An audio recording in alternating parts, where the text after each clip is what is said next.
Assalamualaikum, kembali lagi bersama kakak di Matgame Privat. Ya, kita akan membahas ya untuk asesmen harian. Ini untuk bab kedua ya, kimia ya, redoks dan elektrokimia ya deh ya. Oke, kali ini kita akan bahas untuk pilihan ganda. Saya akan bahas soal nomor 1 sampai dengan 10 terlebih dahulu untuk part pertama. Yang punya bukunya merapat ya, jangan lupa share, komen, dan subscribe video kakak. Dan untuk bagian esai ada bisa lihat di YouTube Les Matgame ya. Untuk link YouTube ada di kolom deskripsi. Jika senyawa BeOH2 dilarutkan dalam air, maka ya ini berilium hidroksida itu adalah senyawa basa lemah ya. Ini adalah basa lemah. Kalau basa lemah maka artinya elektrolit lemah. Kalau elektrolit lemah maka nanti alfanya di antara lebih besar dari 0 tetapi kurang dari 1. Ya udah, jawaban yang tepat adalah langsung poin A ya. Akan terurai sempurna, salah. Itu kalau untuk elektrolit kuat ya. Ini padahal lemah. Tidak mampu menyalakan lampu saat diuji daya hantar listriknya karena tidak terurai dalam air. Nah, tidak terurai dalam air ini salah. Harusnya terurai, tetapi terurai sebagian ya. Ini terurai sebagian. Kalau yang tidak terurai itu non-elektrolit. Saat diuji, daya hantar listriknya mampu menyala tetapi tidak menghasilkan gelembung gas pada elektroda. Nah, ini menyalanya redup ya. Ini kurang ada kata-kata menyalanya redup.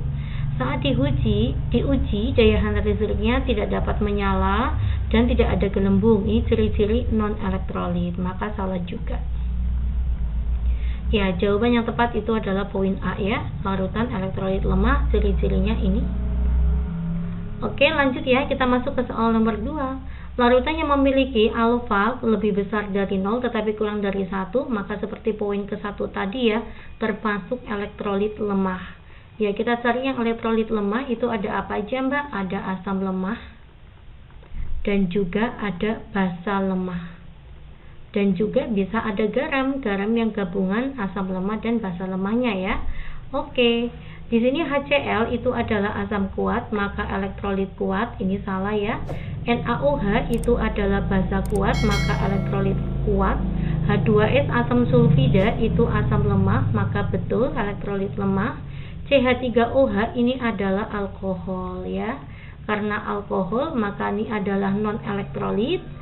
Aluminium hidroksida ini adalah basa lemah ya, maka betul elektrolit lemah.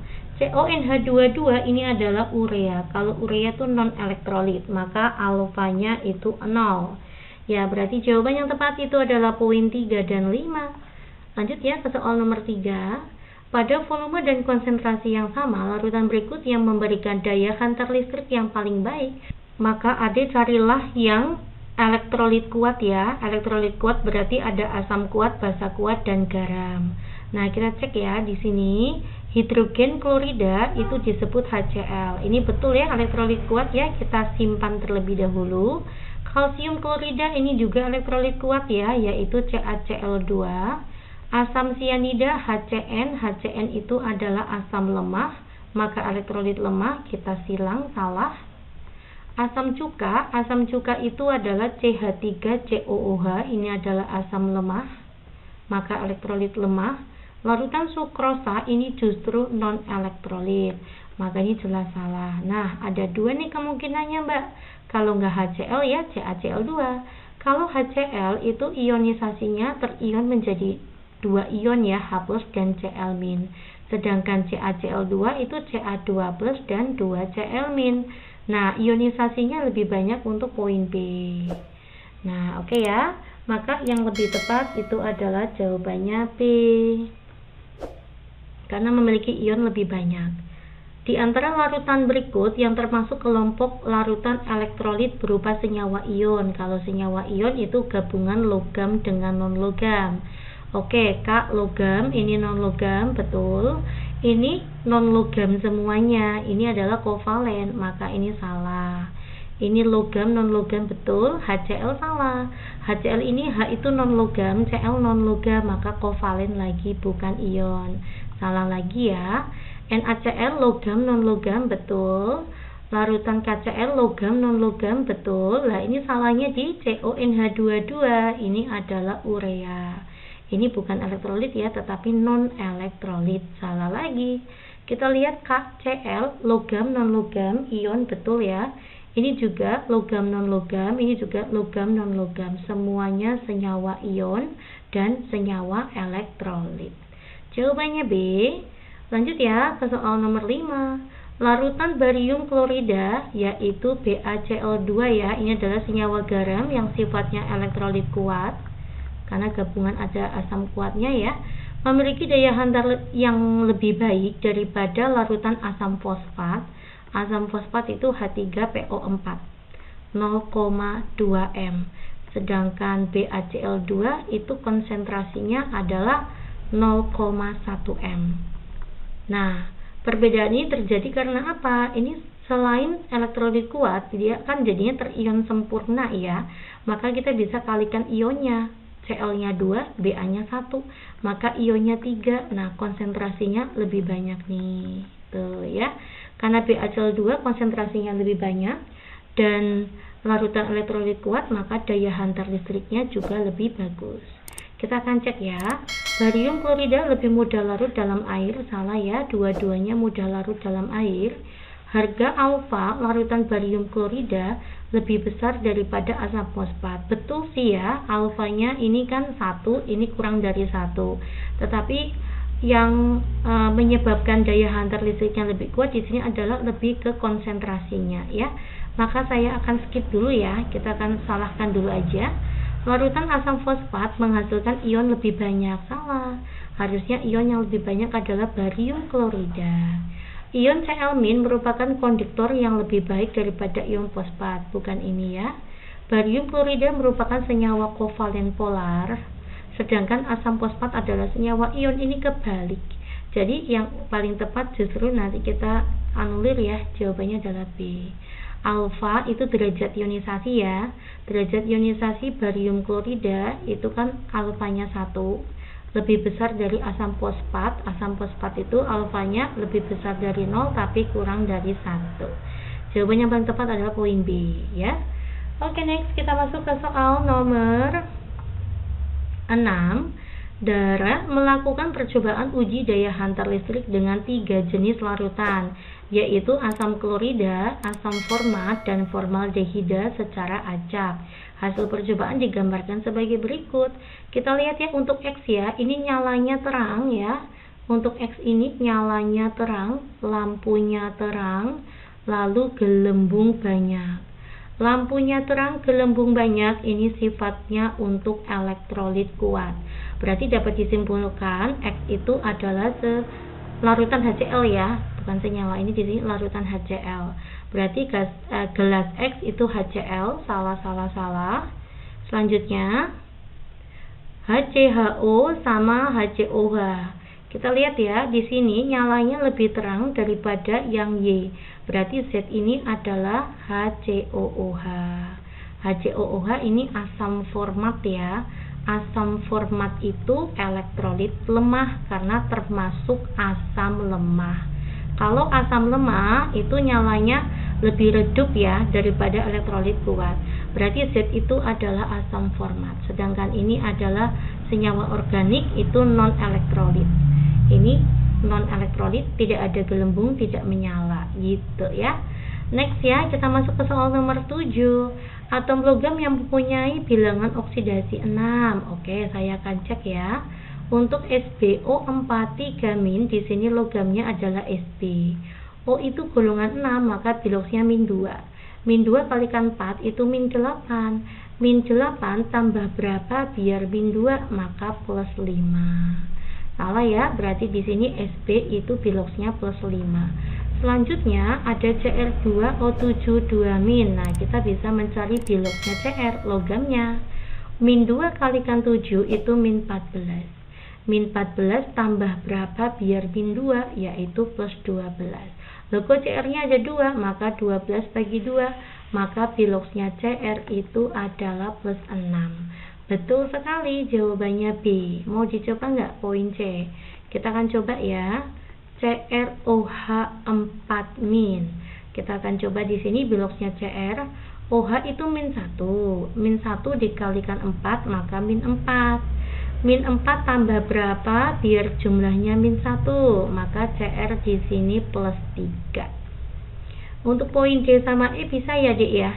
Cn itu min 1. Oke, min 1 kalikan 6 itu min 6. Min 6 tambah berapa biar min 4? Maka plus 2. Di sini biloxnya plus 2. Oke ya. Next, kita masuk ke soal nomor 8 saja. Di antara reaksi berikut yang termasuk reaksi konproporsionasi.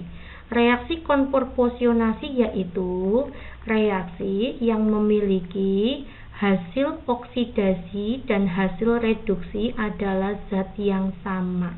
2 jadi 1. Misalkan di sini itu adalah oksidator ya. Tulisannya sebentar. Misalkan saya tuliskan ya, A di sini itu adalah oksidator. Berarti A itu mengalami reduksi, sedangkan B itu adalah reduktornya. Berarti B mengalami oksidasi, sedangkan C ini adalah hasil oksidasi sekaligus hasil reduksi. Inilah ciri-ciri konproporsionasi. Oke ya, kita lihat yang 2 menjadi 1. Mana ini? Jawabannya adalah poin C ya. Adik lihat di sini.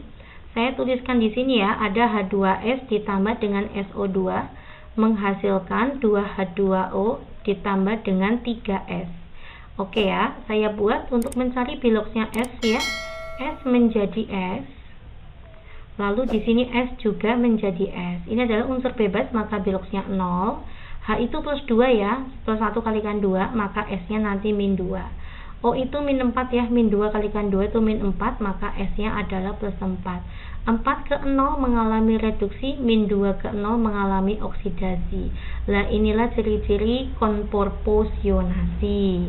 Nomor 9, reduksi 1 mol BrO3 min. 1 mol itu artinya koefisiennya 1 ya, menjadi ion Br min membutuhkan elektron sebanyak berapa? Tinggal kita cari saja ini biloxnya turun atau naik berapa. Kita lihat ya, ini oksidasi atau reduksi. Br ini biloxnya min 1 di sini. Di sini O itu min 2 ya. Min 2 kalikan 3 itu min 6. Min 6 tambah berapa biar min 1? Maka plus 5. 5 ke min 1 maka artinya turun 6. Jadi elektron yang terlibat nanti 6. Maka ini reduksi ya. Artinya menangkap 6 elektron gitu guys ya. Jawabannya adalah 6 mol karena dia menangkap 6 elektron. Oke guys, lanjut ya. Nomor 10. Saya akan tuliskan dulu reaksinya di sini aja. 2pH3 ditambah dengan 4O2 menghasilkan P2O5 ditambah dengan 3H2O. Zat yang berperan sebagai pereduksi. Pereduksi itu nama lain dari reduktor. Berarti zat tersebut mengalami oksidasi ya. Mengalami oksidasi. Oksidasi ditandai adanya bilox yang naik ya. Oke. Kita akan lihat di sini. P ke P ya Dek, P ke P, lalu O2 ke O. Nah kayak gini. Di sini H itu plus 1 kalikan 3 itu plus 3, maka nanti P nya di sini min 3. Nah di sini O itu adalah 5 kalikan min 2 itu min 10. Min 10 tambah berapa biar 0 ya, plus 10. 10 bagi 2 itu plus 5. Min 3 ke 5 itu mengalami oksidasi. Biloxnya naik. O2 ini unsur bebas maka biloxnya 0. H itu plus 1 ya. Plus 1 kalikan 2 itu plus 2. Maka O nya nanti min 2. 0 ke min 2 itu mengalami reduksi. Nah, pereduksi itu adalah zat yang mengalami oksidasi. Zat yang mengalami oksidasi itu adalah pH3. Maka reduktornya adalah pH3 gitu guys. Oke, terima kasih perhatiannya. Untuk nomor selanjutnya kita akan bahas di part kedua ya. Assalamualaikum.